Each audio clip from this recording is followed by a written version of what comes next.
আপনারা দেখছেন বাংলা এগিয়ে।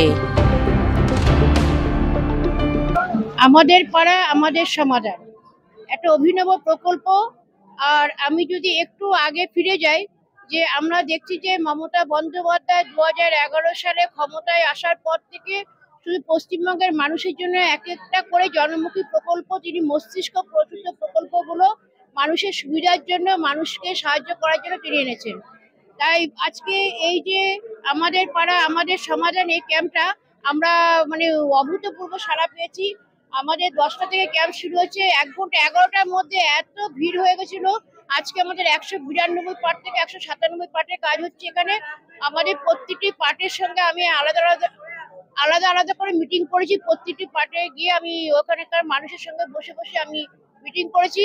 যে সমস্ত সমস্যাগুলো উঠে এসছে সেখানে পাড়ার মানুষ এসে এখানে জমা দিয়েছেন আমাদের আধিকারিকদের কাছে। সেগুলো সবই নথিভুক্ত করা হচ্ছে, সেগুলো ইন্সপেকশন হবে। তার পরবর্তীকালে এগুলি বাস্তবে মানে এই সমস্যার সমাধান করে ডেভেলপমেন্টের কাজে এগুলি রূপদান করা হবে। তাই মানুষের জন্য কাজ করা, মানুষ আসতে এখানে মমতা বন্দ্যোপাধ্যায়ের প্রকল্পে সাড়া দিয়ে, সেটা তো একটা অভিনব প্রকল্প তো অবশ্যই। আর আমাদের কাছে খুব ভালো লাগছে একজন জনপ্রতিনিধি হিসাবে। তাই আজকের এই ক্যাম্প থেকে আমাদের মাননীয় মুখ্যমন্ত্রী মমতা বন্দ্যোপাধ্যায়কে আমি আমার শ্রদ্ধা, শুভেচ্ছা, কৃতজ্ঞতা এবং নমস্কার জানাচ্ছি। এইভাবেই তিনি আমাদের পাশে থেকে কাজ করুন এবং পশ্চিমবঙ্গের মানুষের তিনি যেভাবে মানে সুবিধার জন্য কাজ করছেন, যেভাবে সুরাহা করছেন, প্রত্যেকটি পরিবারে কোনো না কোনো প্রকল্প পৌঁছেছে।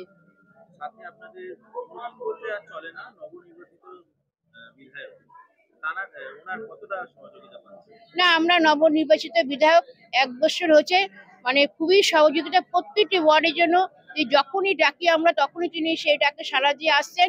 প্রত্যেকটি ওয়ার্ডে কোথায় কি কাজ করতে হবে, ডেভেলপমেন্টের কাজ তিনি নিজে সরেজমিনে গিয়ে দেখে আসছেন এবং সেগুলোকে মানে বাস্তবে রূপায়িত করার চেষ্টা করছেন। মানে খুবই ভালো আমরা সাড়া পাচ্ছি আমাদের বিধায়ক থেকে। প্রত্যেকটি পার্টে 10 লক্ষ টাকা করে। না দেখুন, এখানে ধরুন damage road repairing, damage drain repairing, আলো সমস্যা, জলের সমস্যা, ওয়াটার লগিং এর সমস্যা যেগুলো আছে, ছোট ছোট সমস্যাগুলো সেগুলো সমাধান করা হবে। লাইট তো বললাম, আলোর সমস্যা। বাংলা তো বটেই, দেশ তো বটেই, সারা বিশ্বে এই ধরনের কর্মসূচি এই সর্বপ্রথম। পাড়ার লোকেদের মধ্যে যদি আমরা প্রবেশ করতে পারি মানসিকতা নিয়ে, মনের আন্তরিকতা নিয়ে। এই মুহূর্তে আমার কাছে দাঁড়িয়ে রইলেন এসে আমাদের এই ওয়ার্ডের পৌরমাতা শ্রীমতী আলপনা নাহা, সিআরসি সদস্য। এবং আমি মনে করি বাংলার মানুষ আজকে তৃণমূল কংগ্রেস ছাড়া আর কারোকে বিশ্বাস করে না। আমি একটু আগে আপনাদের বলছিলাম যে বিশ্বের সর্বপ্রথম একটা এই ধরনের কর্মসূচি কোনো জননেত্রী বা দেশনেত্রী পরিকল্পনা করে গ্রহণ করেছে। যেমন মানুষের মধ্যে অনেক কথা থাকে, অনেক আমরা পিতা পৌরমাতা বা দলের কেউ কেউ নেতৃত্ব যারা করি তাদের কাছে হয় পৌঁছাতে পারি না, অত জানতেও চেষ্টা করি না। সেটা বাস্তবতা স্বীকার করতে লজ্জা নেই। কিন্তু এই যে কর্মসূচি দিদি দিয়েছেন, আমরা দিদির কাছে কৃতজ্ঞ, চিরকৃতজ্ঞ। একদম বাংলার মানুষের মনের কথাকে তিনি জানিয়ে দিচ্ছেন, জানতে চাইছেন তাদের মাধ্যমে, আমাদের মাধ্যমে, আপনাদের মাধ্যমে।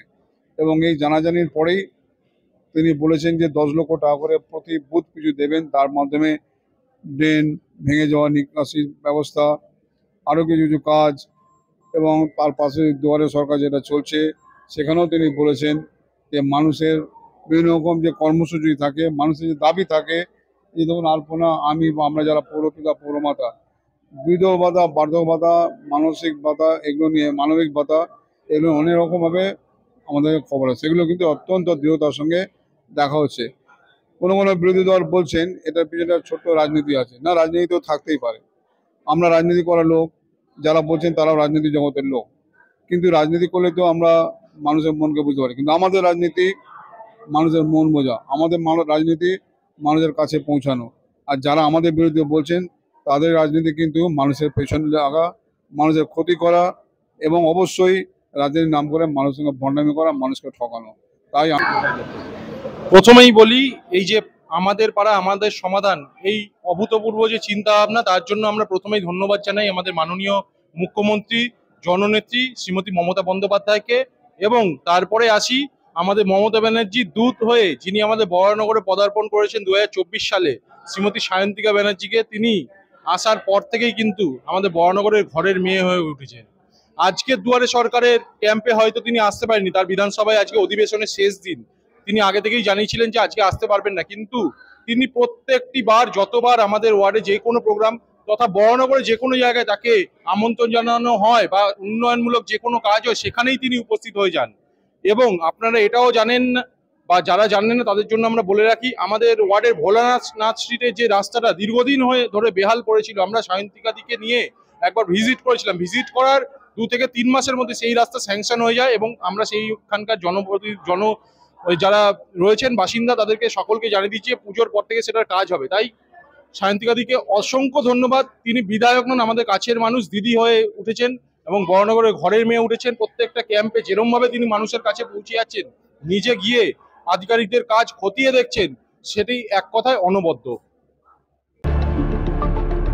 দেখতে থাকুন বাংলা এগিয়ে।